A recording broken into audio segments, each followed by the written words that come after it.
Hello everybody, welcome to my channel. I want to show off this new little machine I just got. It is cute. Well, actually I've had it a little while, just now getting around to messing with it. And I've gone all through the machine and it is clean as a whistle. I've never seen a used machine as clean as these three machines that I've got recently. They all, I believe, came from the same place. And on the inside, they are just clean as whistles. It looks like they've just been sitting all these years and never been sewn on. Just sitting in the case or sitting somewhere. Anyway, I got this one cleaned up on the outside. It was a little bit dirty and you can see it's turned, the coloring is turned a little bit. I have the case to it. I'll show you that later. At the end maybe. And it's in real good shape too. I had just had to clean it up. But anyway, I'm just tickled to death with this machine. This is, I printed out a manual on it so I could try to learn a little bit about it, how it operated. And I've already sewn on it some. I made this cute little checkbook cover. Well, actually I guess it would go that way. That's what I made on it. That was the first thing I made on it, and I had to just kind of mess with the stitching a little bit. But anyway, let me let you see it sew a little bit, and then I'll tell you some more about it. And there goes my phone.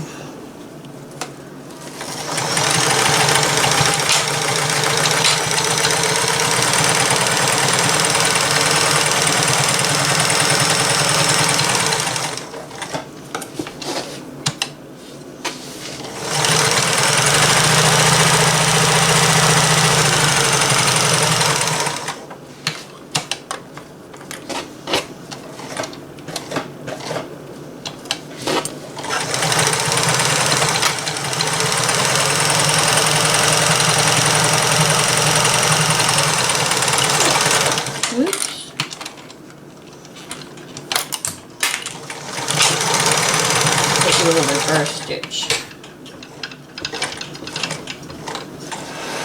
Alright, that's all I'm going to sew on it right now because I got to go to the iron and flip this around and so forth.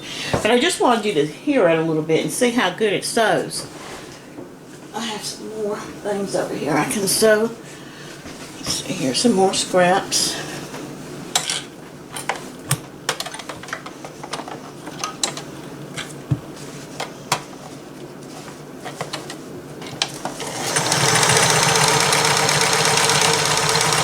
Reverse. Might be able to see a little better what I'm doing this way.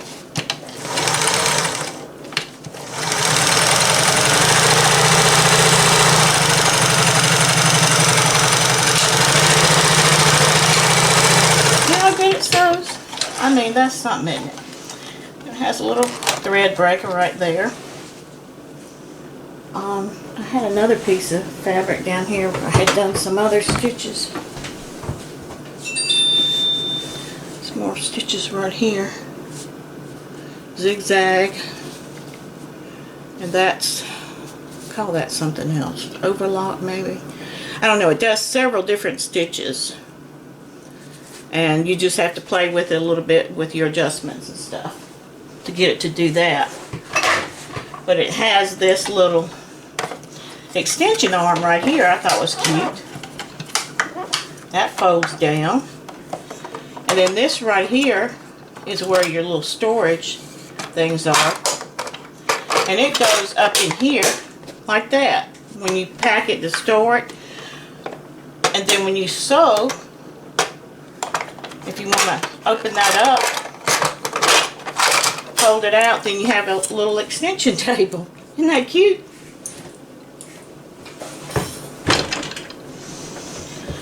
Okay, then you open up right here. Oh, the light bulb is out of it.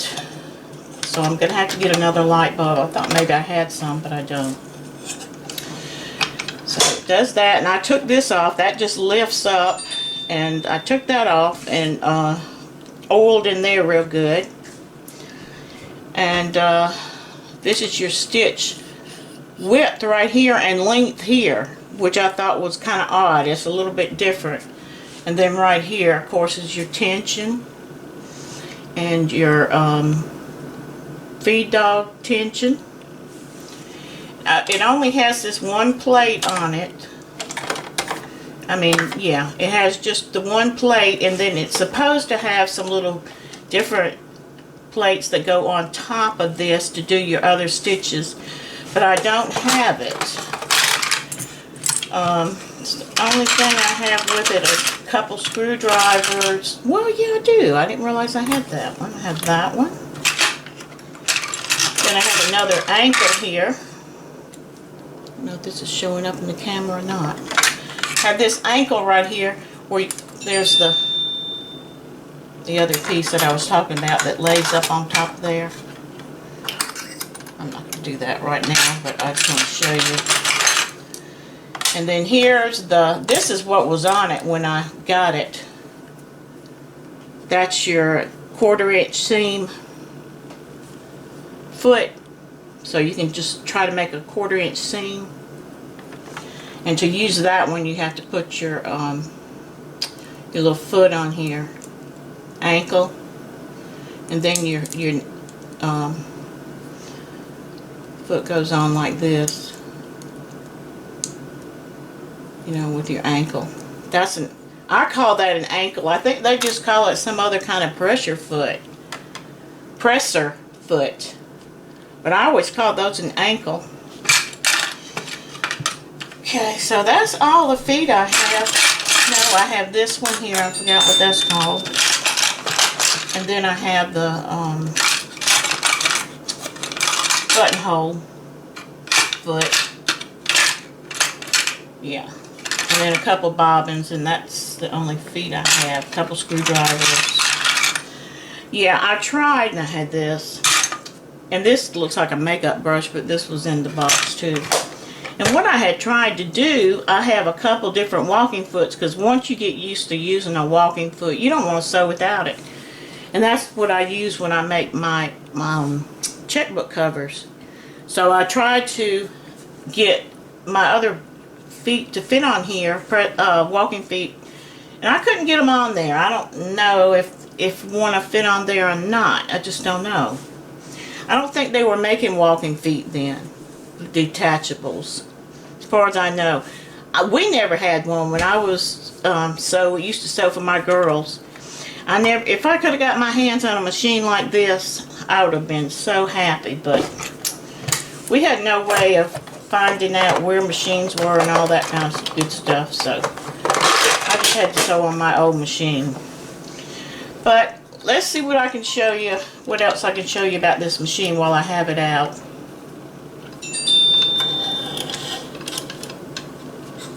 think I knotted that. I'll show you how to thread it. Let me just pull it out like this and wind a bobbin.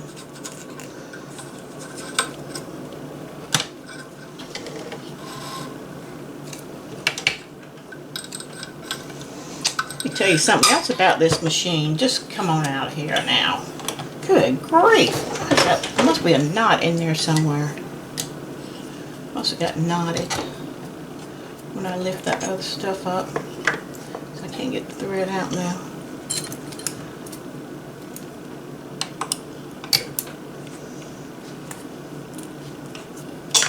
There. Now we got it. Let me show you something else this machine has. I didn't know.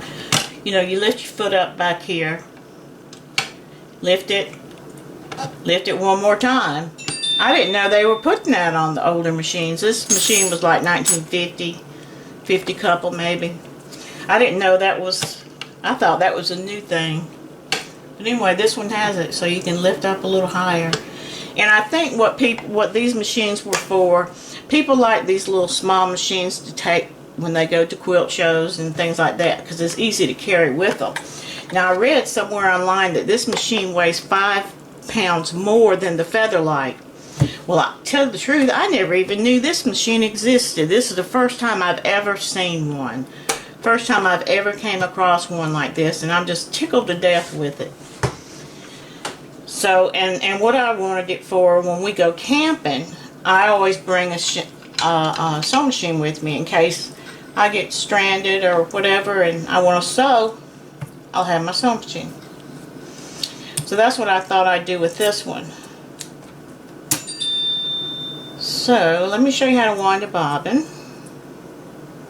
Same old thing. You always want to put your little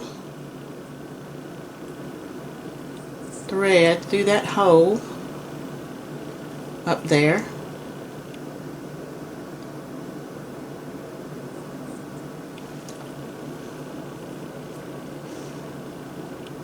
There we go. I got it. And then hold it and wind it a few times. Get it kind of tight. Stick it right here. Push that back. Let me tell you, when I was reading the manual on this thing, it said to push it. And I pushed and I pushed and I pushed. I couldn't get anything to happen. And I said, I'm going to have to go get my husband, see if he can push it hard enough. And I said, before I try it, I'm going to try to turn it. So sure enough, I did. But that's what the manual said. So anyway, here we go. And as usual, like I said, I like to hold my thread. You're not really supposed to. Once it gets full, it'll automatically stop. But when we first came out with these threaders on the machines like this, bobbin winders I meant to say, excuse me, my grandmother always held her thread like that, and so I guess I got in the habit because she's the one that taught me how to sew. So that's why I always do that. Okay, so let's go ahead and thread it. Come down behind the tension there. And there's a lever right there. We're going to go right behind that. And see how the arm goes, thread goes around and then around and up. Okay, I like the machines where you go boop, but this one is not like that.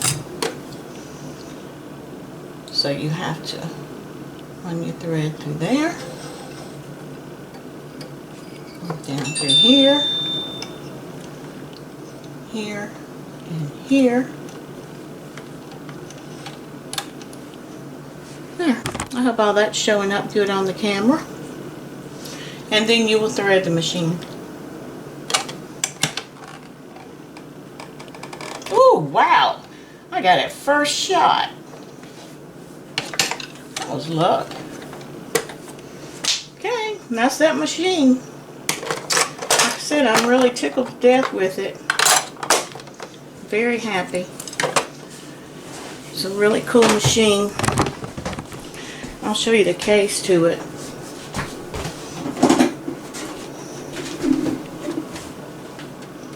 Case slips over. I may have it the wrong way. Slips. Oh man, must be doing something wrong. Oh, I gotta have to close that up. But anyway, this is the case. And again, no directions. So it took me a while to figure out how to open it. I thought that these were hinges, but they're not. So really how this thing works is it just slips over the machine. You have to have this closed. It just slips over it and then snap these notches here. And that's it.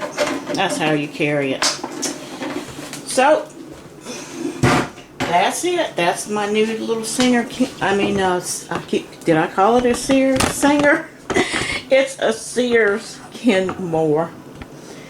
And it's called Sears Best. And I think it's just an adorable little machine. So I wanted to share it with you. Thanks for looking. Thanks for watching my channel. I appreciate it. Please like and subscribe. I appreciate all my subscribers. Bye for now.